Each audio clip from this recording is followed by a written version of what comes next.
السلام علیکم and welcome to the 8th episode of Islamic expansion series. پچھلے episode میں ہم نے دیکھا کہ کیسے مسلمان ایک ہی وقت میں دونوں جانب بازنطینیوں اور ساسانیوں کی طرف جنگ میں ملوث رہے، اور اس جنگ میں دونوں ہی طرف مسلمان کامیاب بھی رہے۔ لیکن بات کریں ساسانیوں کی طرف تو ساسانیوں کے پاس 4 مختلف آرمی گروپس تھے، جن میں سے 2 تو مسلمانوں کے ہاتھ شکست کھا ہی چکے تھے، اور ان ہارے ہوئے ساسانی گروپس کے بچے لوگ باقی 2 گروپس کے ساتھ مل کر مسلمانوں کے خلاف اکٹھا یوفریٹس ریور کے پاس کیمپ کرتے ہیں۔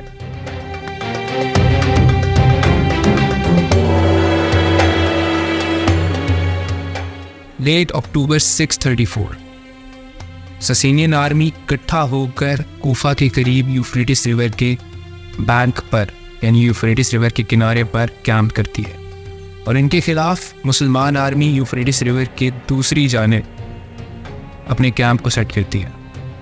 تقریباً 1 سے 2 ہفتے یہ دونوں آرمیز ایک دوسرے کے آمنے سامنے موجود رہے، لیکن ان میں سے کوئی بھی دریا کراس نہیں کرتا، جس کے بعد ساسانیوں کی طرف سے بہمن یہ خط مسلم کمانڈر حضرت ابو عبید کو بھیجتا ہے۔ اس خط میں بہمن حضرت ابو عبید سے کہتا ہے کہ یا تو وہ لوگ دریا پار کر کے اس طرف آ جائیں اور ہم آپ کو پوری اجازت دیں گے اور وقت دیں گے کہ آپ دریا پار کر کے اپنی فارمیشنز اپنی ترتیب صحیح کر سکیں، یا پھر بہمن خود اپنی آرمی کو لے کر مسلمانوں کی جانب آئے اور ان کو بھی وقت دیا جائے کہ وہ اپنی آرمی کی ترتیب مکمل طریقے سے صحیح کر سکے۔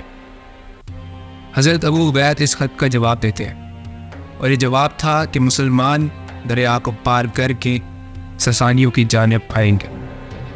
بہمن مسلمانوں کے انتخاب کو دیکھتے ہوئے اپنی آرمی کو پیچھے کی طرف لے جاتا ہو، اور مسلمانوں کو وقت دیا جاتا ہے کہ وہ دریا کراس کر کے دریا پار کر کے اپنی صفوں کو درست کر سکے۔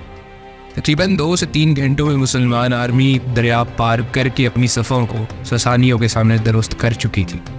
اس دفعہ اگر ان کی ترتیب کی بات کریں تو ترتیب باقی جنگوں سے کافی حد تک مختلف تھی۔ مسلمانوں کی طرف پہلی صف میں موجود تھے گھوڑ سوار، جبکہ دوسری صف میں انفینٹری اور تیر انداز موجود۔ دوسری طرف ساسانیوں کی ترتیب کی بات کرنے سے پہلے آپ کو یاد کراتا چلوں کہ پچھلی ویڈیو میں نے بتایا تھا کہ یہاں اس جنگ میں کچھ ایک ایسا کام تھا جو مسلمانوں نے آج تک نہیں دیکھا تھا، اور وہ ان کی ترتیب میں موجود ہاتھی تھے۔ ساسانیوں کی ترتیب کچھ اس طریقے سے کی گئی تھی کہ ان کی پہلی صف میں گھوڑوں کے ساتھ ساتھ ہاتھی بھی موجود تھے، ان کے پیچھے موجود تھے تیر انداز، اور تیر اندازوں کے پیچھے انفینٹری موجود تھی۔ یہ پہلی بات تھا کہ مسلمانوں نے جنگوں میں کبھی ہاتھیوں کا استعمال بھی دیکھا ہو، اور اسی وجہ سے مسلم فوج میں موجود گھوڑے ہاتھیوں کو دیکھ کر ایک دم قابو سے باہر جانے لگتے۔ حضرت ابو عبید جو وقت ضائع نہیں کرنا چاہتے تھے، یہ اپنی آرمی کو ساسانیوں کے اوپر چڑھائی کرنے کے لیے کہتے ہیں، لیکن جیسے ہی مسلم گھوڑ سوار ساسانیوں کے قریب جاتے ہیں تو ان کے گھوڑے، جنہوں نے ہاتھیوں کو پہلی بار دیکھا تھا اپنے سامنے، یہ ڈر جاتے اور یہ ڈر کر پیچھے کی جانب واپس آنے لگتے۔ ساسانی اسی بات کا فائدہ اٹھاتے ہوئے اپنے تیر اندازوں کو آگے بلا کر مسلمانوں پر تیر کھول دیتے۔ مسلمان آرمی جن کا نظم و ضبط کافی حد تک بگڑ چکا، ان کے لیے یہ تیروں کو برداشت کرنا مشکل تھا، یہاں تک کہ مسلم کمانڈر حضرت ابو عبید کی جانب سے مسلمان تیر اندازوں کو بھی آگے بلایا جاتا، لیکن اس وقت مسلمانوں کی حالت کافی حد تک خراب ہو چکی تھی، اور ان کے تیر کچھ زیادہ فائدہ مند نہیں رہے۔ ساسانی کمانڈر بہمن مسلمانوں کے اس حالات کا جائزہ لے کر اپنی پہلی صف میں موجود گھوڑوں اور ہاتھیوں کے ساتھ مسلمانوں کے اوپر حملہ کرتا ہے۔ مسلمان صف میں موجود گھوڑے جو کہ پہلے ہی ہاتھیوں کو دیکھ کر ڈر چکے تھے، یہ مزید بے ہنگم ہونے لگتے۔ اسی وجہ سے حضرت ابو عبید ایک حکم جاری کرتے ہیں۔ یہ حکم یہ تھا کہ مسلمان اپنے گھوڑوں سے اتر جائیں اور جنگ کو جاری رکھیں۔ مسلمان حکم کی تکمیل کرتے ہیں، اور یہ حضرت ابو عبید کے ساتھ پیدل یعنی فٹ پر ساسانی فوج سے بامقابل تھے۔ حضرت ابو عبید اپنے فوجیوں کے ساتھ مل کر ایک ساسانی یونٹ کو مکمل طریقے سے ختم کر چکے تھے. اس میں موجود ہاتھی، لوگ سب مارے جا چکے تھے.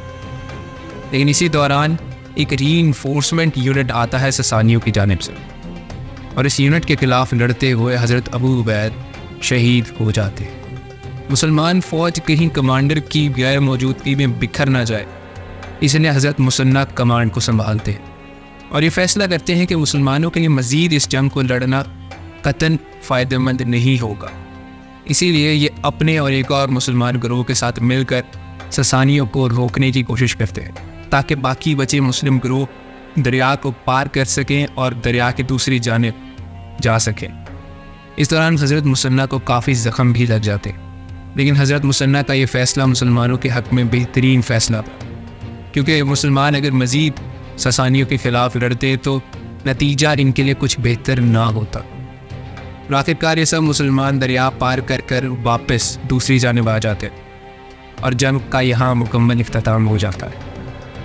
بات کریں اس جنگ میں ہونے والے نقصان کی تو مسلمانوں کا ایک بہت بڑا حصہ تقریباً 10,000 مسلمان شہید ہو گئے، جبکہ دوسری جانب ساسانیوں کی طرف صرف 2 سے 3,000 ساسانی فوجی مارے گئے. حضرت مثنی اس باقی بچی مسلم فوج کو لے کر ولیس داخل ہو جاتے اور کچھ دیر یہیں پر مقیم رہتے.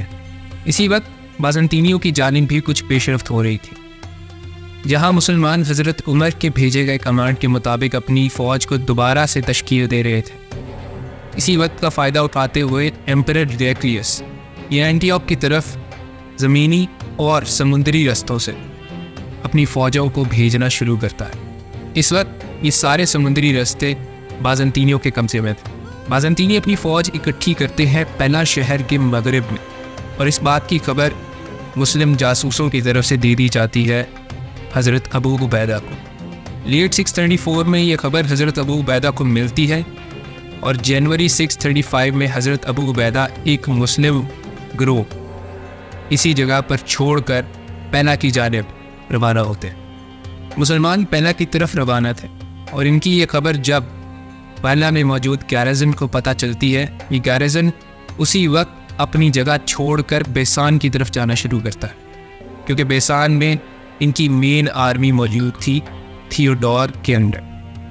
پیلا کا یہ گیرزن جو کہ بیسان کی طرف روانہ تھا، یہ رستے میں یہاں سے گزرنے والے ایک دریا کو فلڈ کر دیتا ہے، یعنی پانی کا استعمال کچھ اس طریقے سے کیا گیا کہ آس پاس کے تمام علاقوں میں پانی چھوڑ کر یہاں پر کیچڑ کافی حد تک پیدا کر دیا گیا، جس کی وجہ سے جو مسلمان آرمی پیلا پہنچتی ہے، انہیں جب معلوم ہوتا ہے کہ یہ پیلا کا گیرزن بیسان جا چکا ہے، یہ اپنا رستہ بیسان کی طرف شروع کرتے ہیں. لیکن رستے میں موجود کیچڑ کی وجہ سے مسلمانوں کے لیے مزید آگے جانا ممکن نہیں تھا، اس لیے مسلمان پیلا میں ہی کیمپ کر جاتے ہیں. اگلے کچھ ہفتے مسلمان پیلا میں موجود رہے، جبکہ بازنطینی فوج بیسان میں موجود رہی.